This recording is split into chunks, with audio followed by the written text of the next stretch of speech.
An official warning of war from Taiwan, the island vowing to use naval, air, and coastal firepower if invaded by China. The largest U.S. arms sale to Taiwan since Biden took office. Likewise, Taiwan proposing a near 14% boost to next year's military spending. More support for Taiwan, one Central American nation becoming the latest to show support for the island. And especially the country's sovereignty.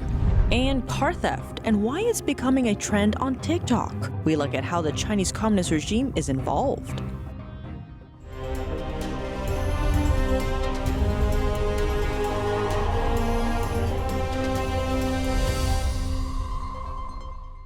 Welcome to China in Focus. I'm Tiffany Meyer. An official warning of war from Taiwan. As Beijing makes military activities around the island a new norm, Taiwan responded with warning shots and a vow to take strong countermeasures to defend itself. Let's zoom in. We will use naval and air forces and coastal firepower to dispel PLA, People's Liberation Army, aircraft and ships that enter our territorial seas and airspace. Taiwan's defense ministry delivered the warning Wednesday. When Chinese unmanned drones enter our airspace, besides closely monitoring their activities, we will also elevate air defense missile alerts to track the unmanned aerial vehicle. But if they are not dispelled, and if we determine that there is a danger posed to us, we will exercise the right of self-defense in accordance with operational orders and counterattack. One day before, Taiwan fired warning shots at a Chinese drone for the first time. It had been buzzing around an offshore islet. That action followed Taiwan President Tsai Ing-Wen's order to take strong countermeasures against Chinese provocations. Taiwan has repeatedly complained of Chinese drones flying close to the small group of islands it controls. They're located near China's coast. Ever since U.S. House Speaker Nancy Pelosi visited Taiwan earlier this month, China has been holding military exercises around the island. And the PLA will try to make a new rule of navigation in Taiwan Strait if the new military normal status has been successfully established. And the PLA then will gradually change the international waterway of Taiwan Strait from high sea for navigation freedom to inland sea of China. And after the new military normal status has been consolidated, the PLA will reject the passage of foreign naval ship through Taiwan Strait unless under its permission. The PLA stands for the People's Liberation Army, the formal name for China's military. Beijing claims Taiwan as part of mainland Chinese territory. Democratically governed Taiwan rejects that claim. Taiwan's current government used to rule China, but fled to Taiwan after losing a civil war. Still, the Chinese Communist Party has vowed to take the island by force if necessary. The U.S. doesn't have formal diplomatic relations with Taiwan, but Washington is bound by law to provide the island with arms to defend itself. On Tuesday, Taiwanese President Tsai Ing-Wen visited a Navy station on Penghu. The island is one of several off Taiwan's west coast and would be on the front line of a potential attack from Beijing.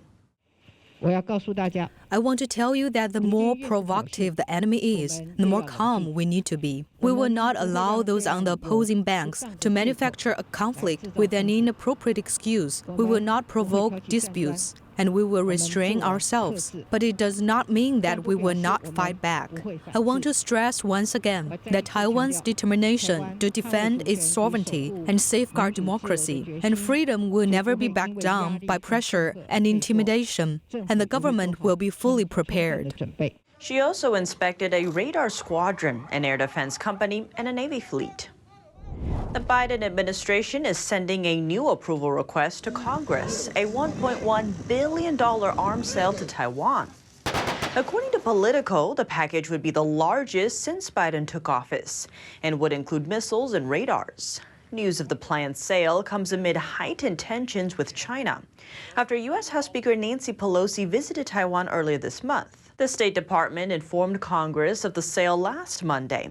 The notification starts the process that will lead to a formal arms sale proposal from the department. Legislators are expected to approve the sale.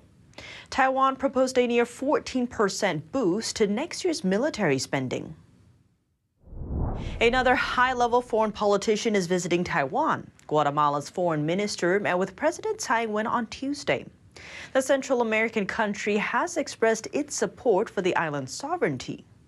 The Guatemalan government strongly believes that people have the right to enjoy peace in their lives, and the right to live in peace is non-negotiable, and especially the country's sovereignty.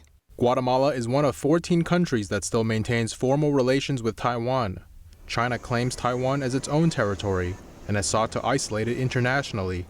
Taiwan President Tsai thanked Guatemala for its support, saying Guatemala reacted immediately to China's military threat toward Taiwan and urged governments around the world to be on guard about the communist country. At this moment, when we experience a continued expansion of authoritarianism around the world, our democratic allies should keep on cooperating to preserve regional peace, protect our democratic and free living style. Bucaro's visit comes amid heightened tensions between Taiwan and China, as China has conducted military exercises and missile launches in apparent retaliation for a visit by U.S. House Speaker Nancy Pelosi. By the end of this year, more than 10 foreign politicians will have visited Taiwan. Those delegations are from the U.S., Canada, Europe, and Japan, among others. New action amid heightened tensions between China and Taiwan. U.S. National Security Advisor Jake Sullivan will meet with his Japanese and South Korean counterparts on Wednesday in Hawaii. In a statement, the White House said Sullivan would visit the U.S. Indo-Pacific Command after the meeting. The trip aims to discuss America's alliances in defense of a free and open Indo-Pacific. That's as 2 U.S. Navy warships sailed through the Taiwan Strait on Sunday. It's the first such Navy operation following House Speaker Nancy Pelosi's trip to Taiwan in early August. The Taiwan Strait is the body of water that separates mainland China from Taiwan. Japan is taking its efforts a step further to counter China and Russia. The country said Wednesday it would develop and mass produce both a cruise missile and a high-velocity ballistic missile. Both weapons will be able to strike distances beyond the current range, limited by Japan's constitution. The Defense Ministry didn't specify the exact range of the weapons, but if deployed in the southwest of Japan, the weapons would be able to reach China. This month, Beijing fired 5 ballistic missiles into waters less than 100 miles from Japan, prompting alarm about China's regional ambitions. Viral videos strike again. Thefts of Kia and Hyundai vehicles have been on the rise, linked to a recent trend on TikTok. NTD's Sean Marshall has more on how the Chinese regime is involved. So first, they left my steering wheel locked, sitting on the seat, just to, rub it in my face, probably.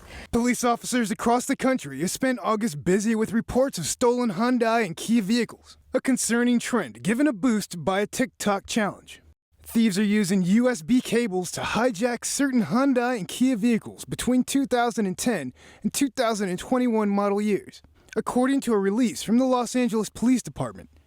Targeted vehicles have key-based ignitions rather than the push-button start found in newer vehicles. Former U.S. Senate Chief of Staff Chuck Flint believes it's likely that TikTok algorithms are being manipulated by Beijing to target Americans who could be persuaded to steal the cars. That then allows them to target specific individuals who might be more susceptible to committing this type of activity. They're profiling Americans using the TikTok app, and then in doing so, they're able to even more narrowly tailor their approach to go after the people that might say, hey, you know what, this is fun. The trend is called the Kia Challenge. It involves thieves filming themselves breaking into a car and taking it for a joyride before dumping it. Flint mentioned this produces a lot of data on Americans, and that activities like this never go viral in China. And I think more important for people to understand is why this is happening. It's part of a broader strategy that China has, an unrestricted warfare type of strategy against the United States. And this is part of it. People see it and they say, well, this is nothing other than just people kind of doing something silly on social media, but there's more to it. Some Kia and Hyundai owners in Wisconsin filed a lawsuit against the car companies in 2021, And since then, owners from Missouri, Kansas, Illinois, Iowa, Kentucky, and Texas have joined on. It should be noted that Progressive Insurance won't insure some Kias and Hyundais. Kia has issued this response to the trend. Kia America is aware of the rise in vehicle thefts of a subset of trim levels. All 2022 models and trims have an immobilizer applied either at the beginning of the year or as a running change. Sean Marshall, NTD News. TikTok has over 80 million active users in the U.S. Most of them are younger Americans and members of Gen Z. U.S. regulators are singling out certain U.S.-listed Chinese companies for an audit. Among them are e-commerce giants Alibaba and JD.com. Here's more. It follows last week's landmark audit deal between Beijing and Washington, which allows U.S. regulators to vet accounting firms in mainland China and Hong Kong. It could potentially end a long-running dispute that threatened to remove more than 200 Chinese companies from U.S. stock exchanges. Sources told Reuters that Yum China, owner of KFC, Taco Bell and Pizza Hut restaurants in China, would be among the first to be inspected in Hong Kong, alongside Alibaba and JD.com by the Public Company Accounting Oversight Board. A spokesperson for the US audit watchdog said on Tuesday it did not comment on inspections. The PCAOB said on Friday it had notified the selected companies without naming them and that it expects its officials to land in Hong Kong by mid-September. US regulators have for more than a decade demanded access to audit papers of US-listed Chinese companies. But Chinese authorities have been reluctant to let US regulators inspect accounting firms in China, citing national security concerns. That's all for today's China in Focus on YouTube. We're now sharing a shortened version of our program here after being demonetized for more than a year. Here's what to look out for in our second half. The U.S. sees a setback in the Pacific region. The Sullivan Islands refuse to let a U.S. Coast Guard vessel dock there for a routine port call. Experts say Chinese influence is in play. Plus, organ harvesting and crimes against humanity. We speak with human rights lawyer David Matus, one of the foremost experts on the topic, for updates. The full episode is available on our partner platform, Epoch TV. To sign up, click the link down below. Thanks for watching China in Focus. I'm Tiffany Meyer, and see you tomorrow.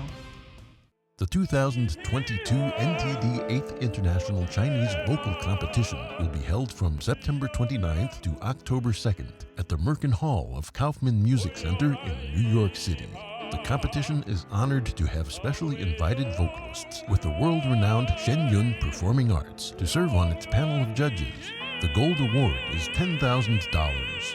For more information, please visit vocal.ntdtv.com.